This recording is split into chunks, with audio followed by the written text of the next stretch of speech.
A gola vermelha. A caminhada de Tomio é um exercício de pura agonia.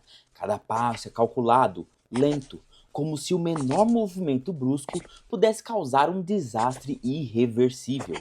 Ele se força a manter o foco, sussurrando para si mesmo ordens de calma que seu corpo parece ignorar. A pressão que ele exerce sobre as laterais da cabeça é constante. Seus pensamentos têm o terror de sentir as próprias mãos ficando dormentes, perdendo a força necessária para aquela tarefa bizarra. Ele está suando frio, o rosto contorcido em uma máscara de sofrimento enquanto atravessa o condomínio silencioso. Finalmente, ele alcança o prédio. O alvo é o apartamento de Sonoka. Ele sobe as escadas com dificuldade, repetindo o nome dela como se fosse uma prece, um último fio de esperança. Sem coragem de soltar a cabeça para usar as mãos, Tomio começa a chutar a porta com desespero. Ele implora mentalmente para que ela abra logo, para que o receba antes que o tempo acabe. A porta se abre. Sonoka aparece na fresta, seu rosto revelando uma mistura de confusão e choque ao ver o namorado naquele estado deplorável, segurando a cabeça como se ele estivesse prestes a cair. Tomio a encara com olhos suplicantes, em um pedido mudo por salvação. Sonoka não o recebe com braços abertos. O olhar dela é gélido, carregado de um ressentimento que Tomio conhece muito bem. Sem demonstrar preocupação com o estado deplorável do namorado, ela questiona com amargura o motivo de sua volta, mandando-o retornar para os braços da outra mulher. Mas Tomio não tem forças para discutir ou se explicar. As lágrimas começam a transbordar, misturando-se ao suor e ao sangue que escorre pelo canto de sua boca. Ele assume toda a culpa, soluçando enquanto implora por salvação. Mesmo diante daquele choro convulsivo, Sonoka hesita. Ela acredita ser apenas mais uma das brincadeiras de mau gosto de Tomio, uma tentativa dramática de conseguir perdão. Ela o observa de cima, indiferente ao pânico real que emana de cada poro do homem à sua frente.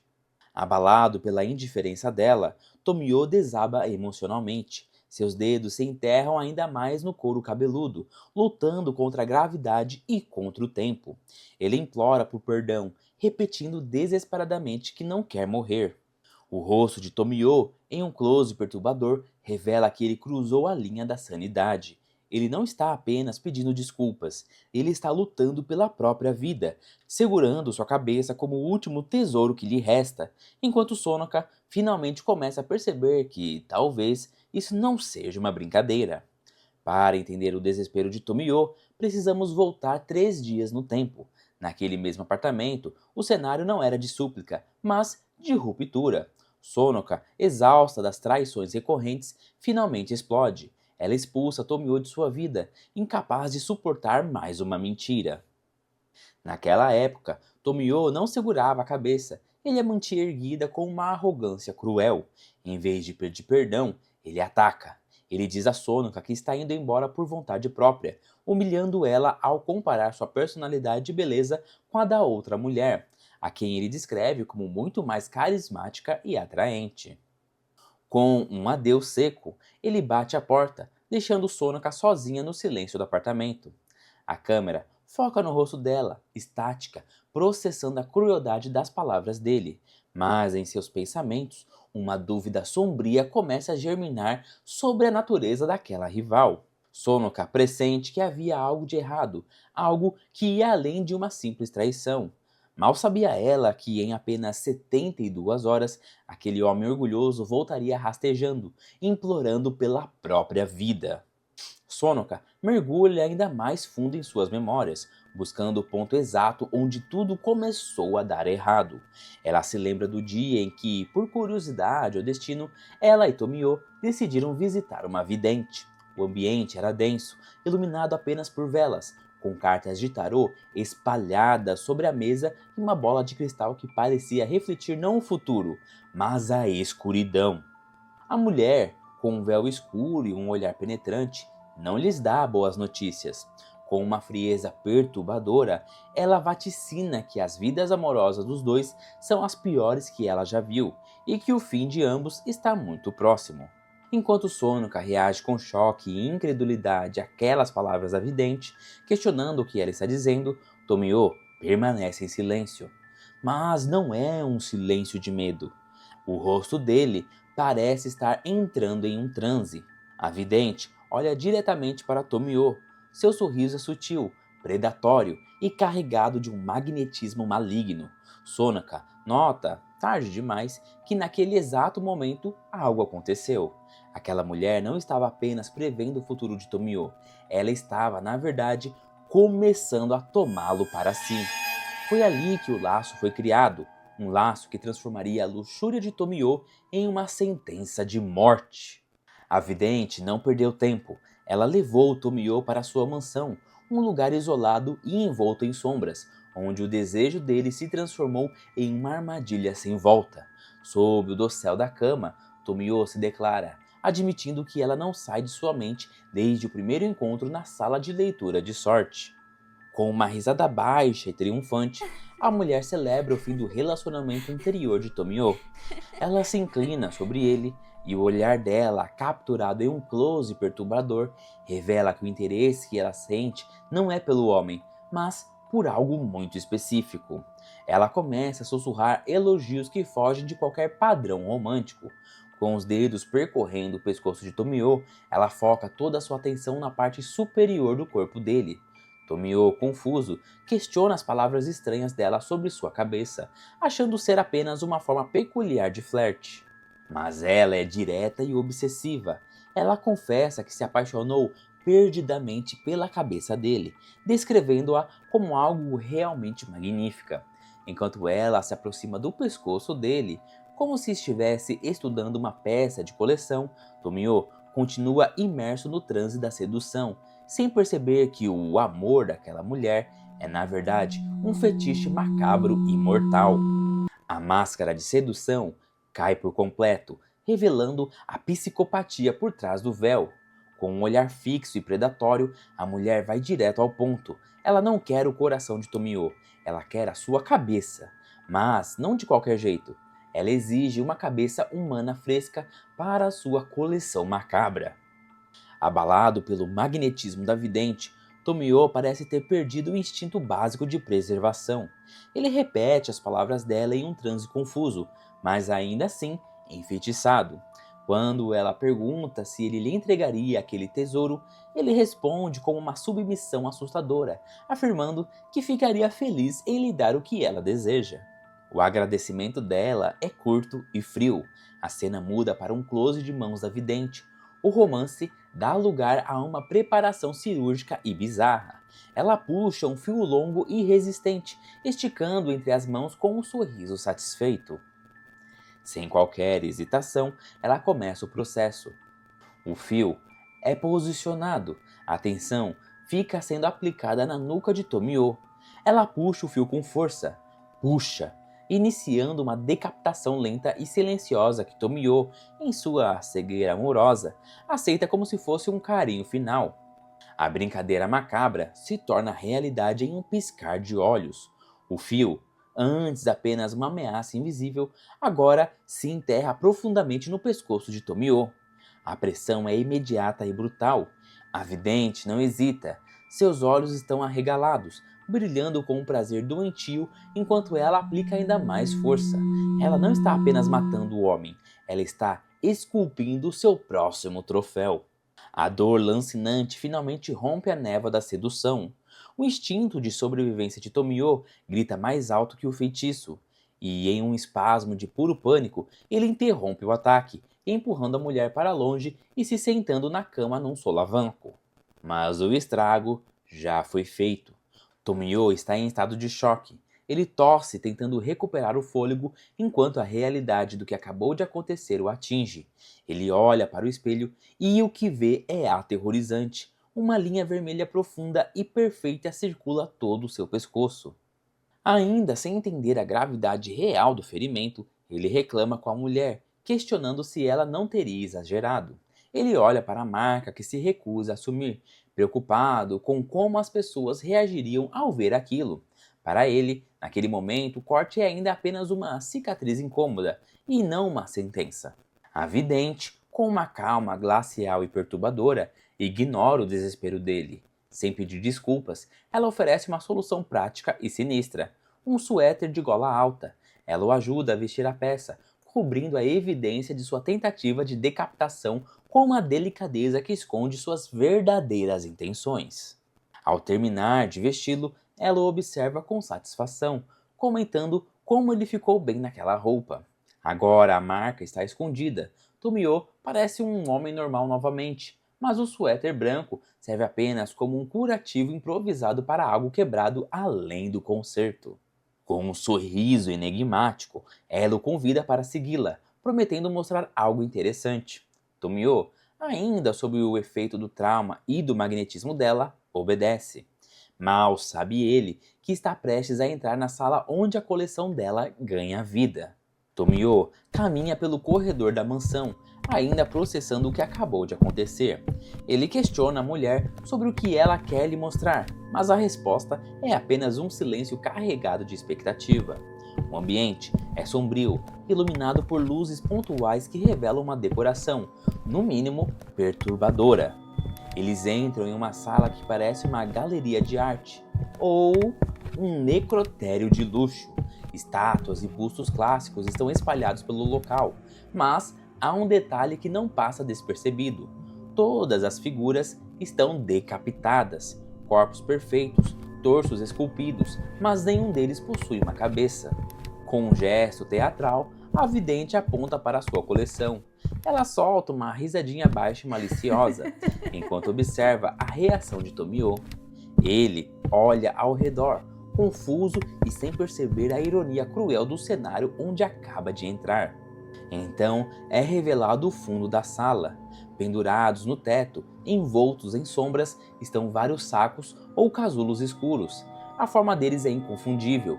Tomio para por um momento, observando aquelas silhuetas pendentes que balançam suavemente. A sala é um tributo à obsessão dela. Ali, o corpo não tem valor sem o tesouro que ela tanto cobiça. Tomio olha para as estátuas sem cabeça e depois para a mulher ao seu lado, e um sentimento gélido começa a subir por sua espinha. Ele não foi convidado para ver uma coleção, ele foi convidado para completá-la. O que estava escondido nas sombras finalmente se revela, e a realidade é 1000 vezes pior do que qualquer pesadelo. Os sacos pendentes não são casulos, são troféus. Dezenas, talvez centenas de cabeças humanas flutuam na escuridão, penduradas pelos cabelos por fios invisíveis, rostos congelados em expressões de eterna agonia, peles ressecadas como pergaminho, bocas abertas em gritos mudos que nunca encontrarão descanso. Tomio olha para cima e vê o verdadeiro rosto da obsessão da vidente. Cada cabeça ali pertenceu a um homem que, como ele, foi seduzido e depois descartado. Olhos vazios e órbitas negras parecem encará-lo, como se estivessem dando as boas-vindas ao novo integrante da galeria. Ao seu lado, a mulher solta uma risada triunfante e doentia. Ela observa a obra-prima de seu sadismo com o orgulho de uma colecionadora que acabou de encontrar a joia da coroa. Para ela, aquelas cabeças não são restos mortais, são arte. O transe de Tomio se quebra de forma violenta. O horror da cena é demais para sua sanidade. Ele recua, o rosto contorcido em puro pânico, soltando um grito que ecoa pelas paredes frias da mansão. Ele finalmente entende, ele não é o namorado dela, ele não é o seu amante, ele é apenas a próxima cabeça fresca que ela pretende pendurar naquele teto de horrores. O pânico de Tomio atinge um novo patamar quando ele sente algo terrível acontecendo sob o tecido do suéter. A marca no pescoço não está apenas doendo, ela está pulsando.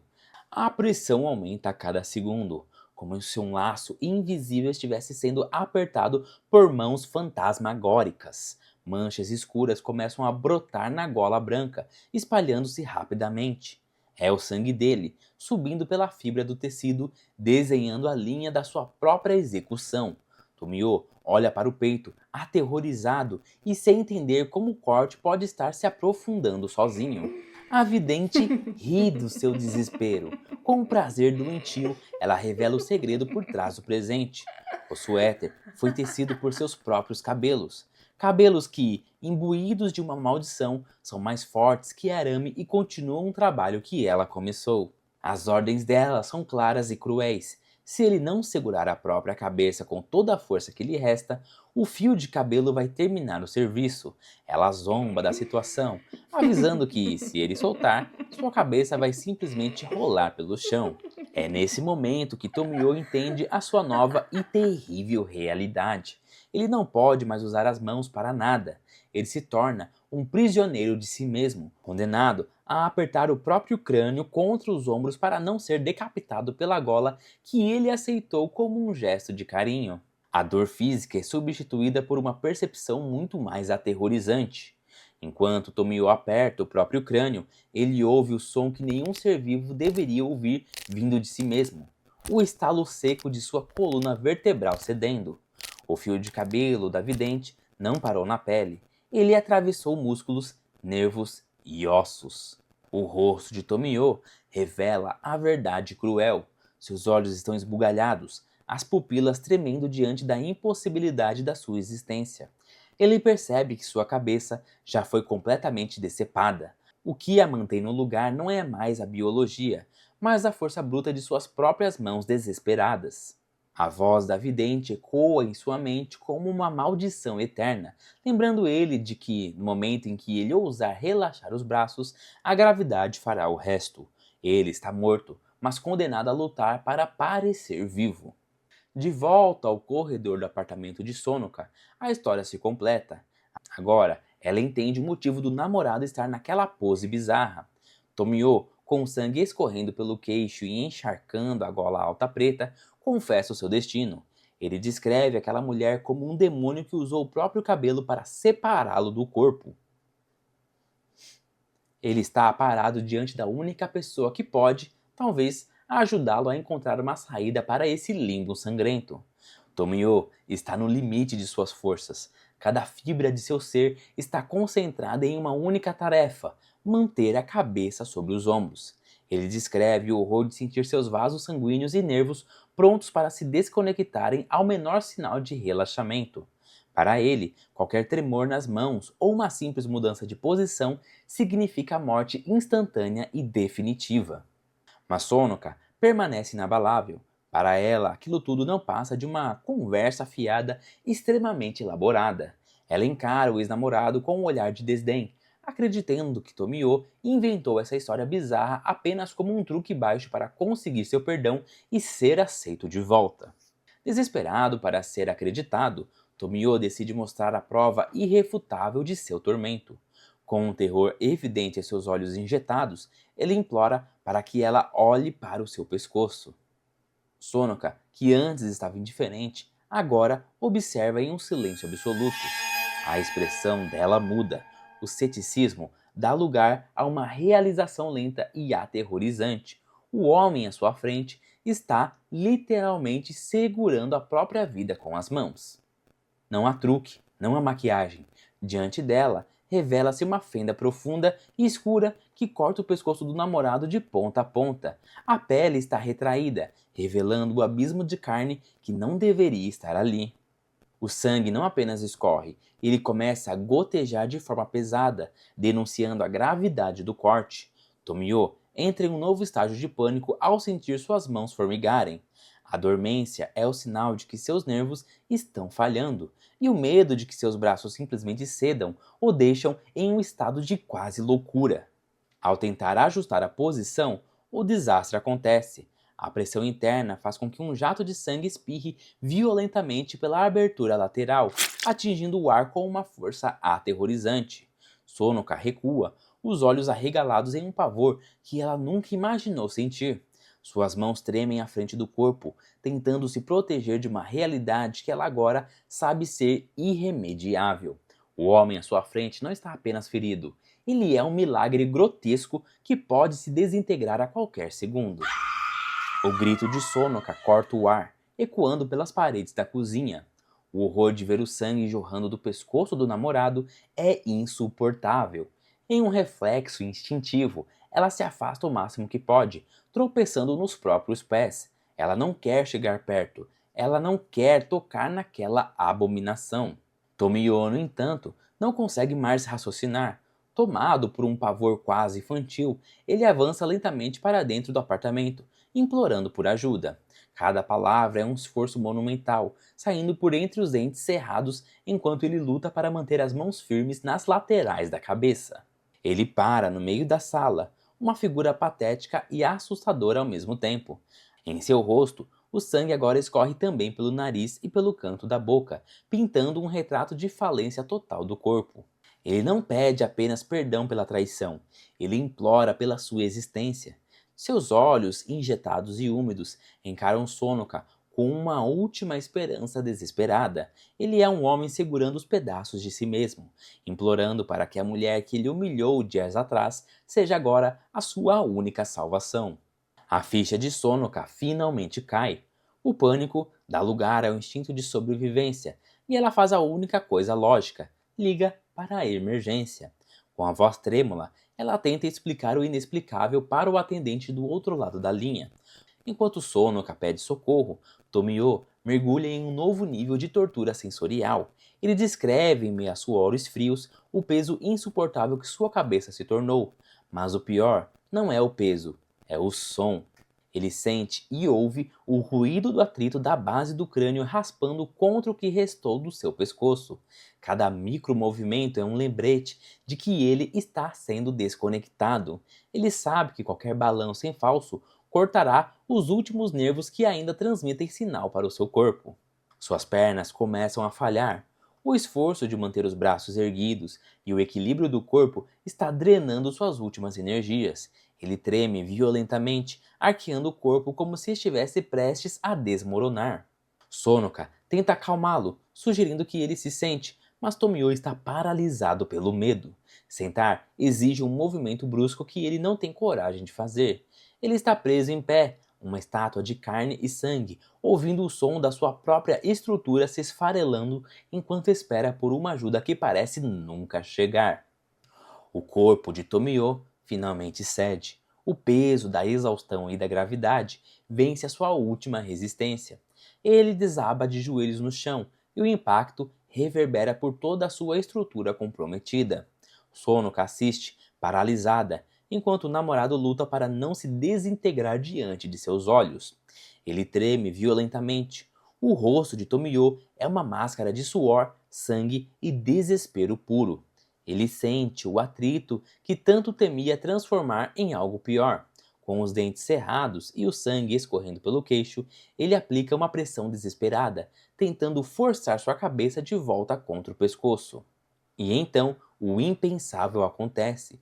Por um milésimo de segundo, o equilíbrio se perde. A cabeça de Tomio se eleva, revelando o abismo. Não há mais conexão. A espinha dorsal está partida, os músculos estão rasgados, e o que vemos é apenas o vazio sangrento entre o crânio e os ombros. Gotas de sangue negro caem da base da cabeça como uma chuva macabra, enquanto o pescoço exibe a carne viva e os nervos expostos. Tomio encara o nada com olhos esbugalhados, um morto-vivo mantido por um fio de puro pavor. Ele é uma peça de museu da vidente que se recusa a aceitar o seu lugar na galeria. Sonoka grita, mas o som parece não atingir Tomio. Ele está concentrado apenas em uma coisa: empurrar aquela massa pesada de volta para o lugar antes que a escuridão o leve de vez. O sofrimento de Tomio ultrapassou qualquer limite físico. Agora é a alma dele que grita. Caído no chão, ele se contorce em uma agonia que ele mesmo descreve como insuportável. Em um momento de regressão total pelo trauma, ele clama pela própria mãe, soltando berros que ecoam pelo apartamento enquanto luta para não deixar a sua cabeça deslizar para fora do pescoço. Sonoka hesita. Ela observa aquele homem que um dia amou, agora transformado em uma pilha de nervos expostos e sangue, e mal consegue acreditar no que seus olhos veem. Mas o som das sirenes e as batidas urgentes na porta a trazem de volta à realidade. A ajuda chegou. Sonoka corre para abrir a porta, gritando para Tomio aguentar só mais um pouco, mas o alívio dura apenas um segundo. Quando Sonoka abre a porta, o ar gela e o sangue foge de seu rosto. Não há paramédicos, não há macas, não há luzes de emergência. Diante dela, envolta em uma aura de elegância sobrenatural, está a vidente. O resgate era uma ilusão, um truque cruel para que a porta fosse aberta por dentro. Sonoka gagueja, reconhecendo instantaneamente a mulher das memórias de Tomio. Ela questiona desesperadamente onde está a equipe de socorro, mas a resposta da vidente vem com um sorriso gélido e hipnótico que corta qualquer esperança. Nenhuma ajuda virá. A vidente ignora Sonoka e entra no apartamento como se fosse dona do lugar. Sua silhueta escura, com cabelos negros que parecem ter vida própria, projeta uma sombra longa sobre o chão. Ela caminha em direção ao centro da sala, onde sua presa está encurralada. Ao fundo, Tomio observa a aproximação da sua carrasca. Ele ainda segura a cabeça, os braços tremendo violentamente, o rosto manchado de sangue. O terror em seus olhos é indescritível. Ele sabe que ela não veio para curá-lo. Ela veio para conferir se o seu tesouro já está pronto para ser colhido e pendurado no teto daquela mansão sombria. Tomio está encurralado, implorando com a voz embargada pelo sangue para que aquela mulher fique longe, mas a vidente se move com uma calma predatória, aproximando-se dele como se estivesse prestes a acariciar um animal ferido. Sonoka tenta intervir, gritando desesperada, querendo saber o que ela pretende fazer com Tomio, mas a resposta é apenas uma risada estridente doentia. A vidente não usa facas ou fios desta vez, ela usa o destino. Com um movimento elegante, ela puxa uma única carta de baralho e a posiciona diante dos olhos esbugalhados de Tomio. É a carta da morte. O ceifador, com sua foice, encara o homem que já está tecnicamente morto. O rosto de Tomio se contorce em uma máscara de pavor absoluto. Ele olha para a carta e depois para o olhar gélido da vidente, que parece saborear cada segundo daquele terror. Ela não precisa empurrá-lo, ela só precisa lembrá-lo de que o tempo dele acabou. Ela observa a reação dele com um prazer quase erótico, mantendo a carta firme. Tomio está paralisado. Ele sabe que aquela não é apenas uma leitura de sorte, é uma confirmação. A morte não está vindo buscá-lo, ela já está sentada ao lado dele, sorrindo. A vidente eleva sua crueldade a um nível físico e sádico. Ela não se contenta em apenas mostrar a carta da morte, ela a introduz lentamente na fenda aberta do pescoço de Tomio. O papel rígido desliza para dentro da ferida e ela comenta com uma naturalidade assustadora sobre a existência de um nervo que ainda parece conectado ali. A reação de Tomio é de puro pavor indescritível. Ele balbucia pedidos desesperados para que ela pare, sentindo o atrito da carta contra sua carne viva. O choque é tão grande que ele confessa não sentir mais as próprias mãos. Ele se tornou um espectador impotente da sua própria dissecação, enquanto a vidente gargalha diante do seu sofrimento. Sonoka, vendo o namorado ser torturado daquela forma grotesca, finalmente explode. Munida de uma frigideira e de uma coragem nascida do desespero, ela avança, ordenando que a mulher se afaste dele.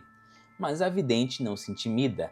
Com uma calma glacial, ela avisa Sonoka de que qualquer movimento errado, qualquer toque brusco, fará com que a cabeça de Tomio caia de vez, expondo seu cérebro para quem quiser ver.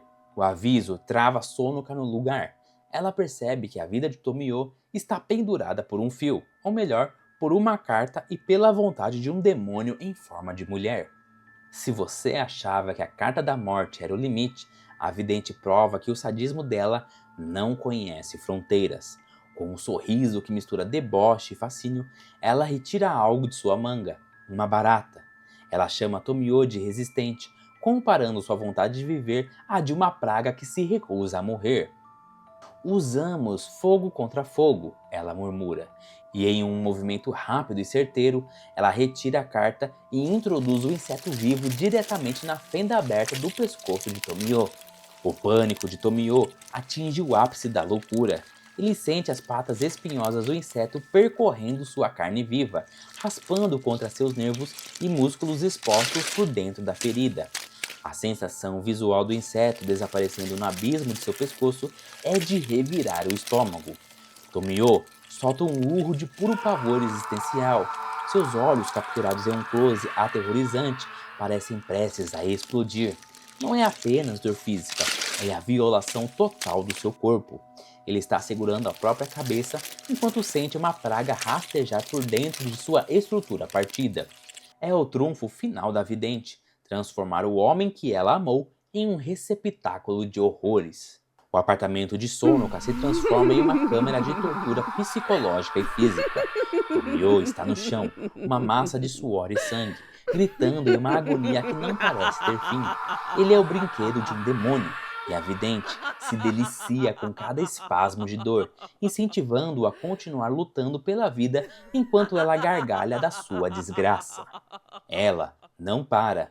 Sua expressão é de puro êxtase maligno. Ela está fora de si, perdida em uma espiral de violência e diversão doentia. É uma máscara de loucura absoluta. Seus olhos estão esbugalhados, as veias saltadas, enquanto ela celebra a destruição de Tomio. Mas no meio desse turbilhão de horrores, Sonoka finalmente encontra uma abertura.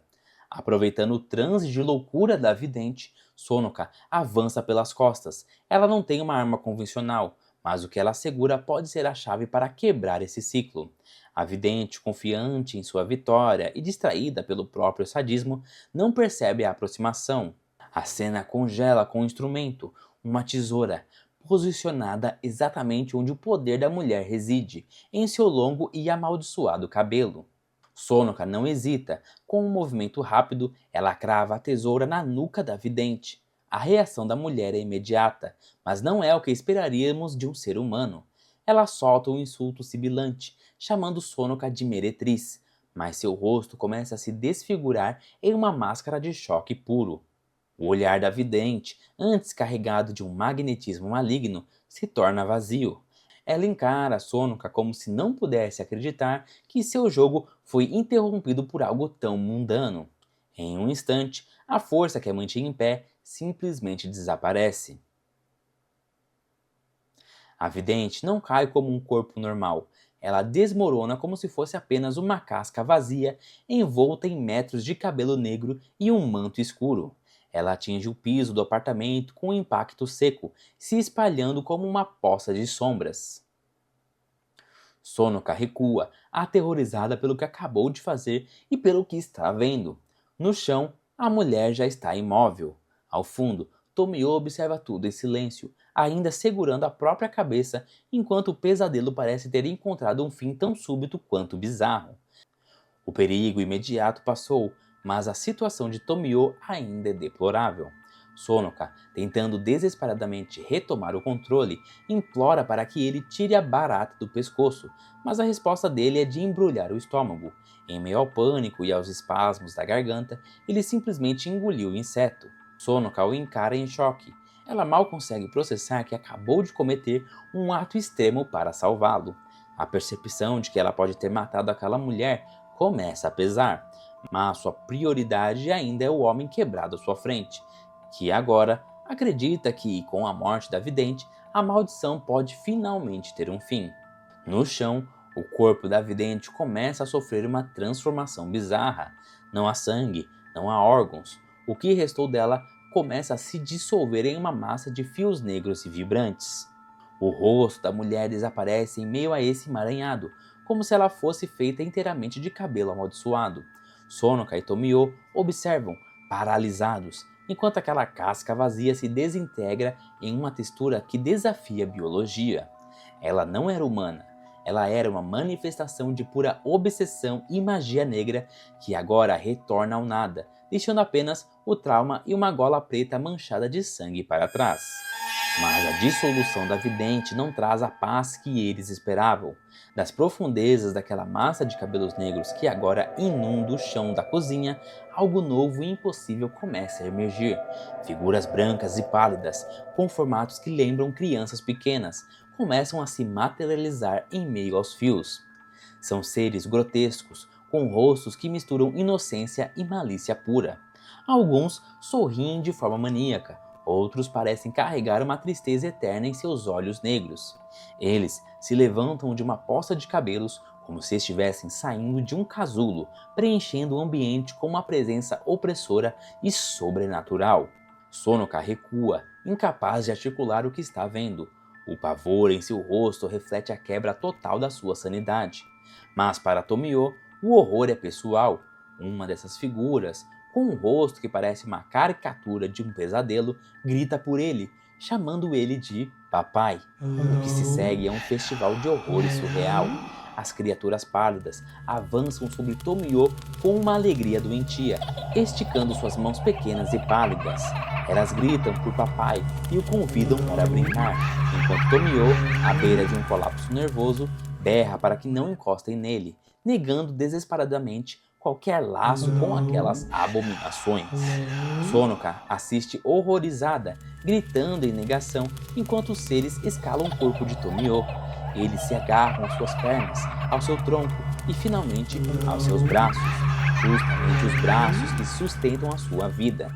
Eles não têm noção do perigo. Para eles, Tomio é apenas um brinquedo novo e fascinante. A brincadeira é fatal. Sob o peso e a agitação das criaturas, a resistência de Tomio finalmente quebra. Suas mãos, adormecidas e exaustas, são forçadas para longe da sua cabeça.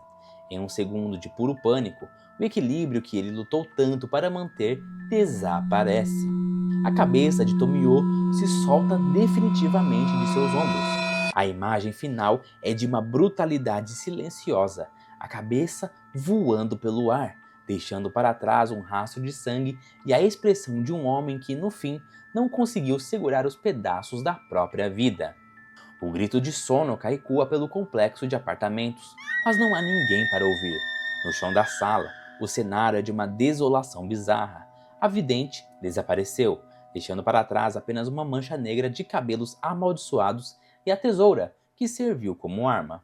Sonoka está caída sobre o que restou de Tomio. O amor que ela sentia, transformado em mágoa e depois em pavor, agora se torna um luto silencioso e impossível.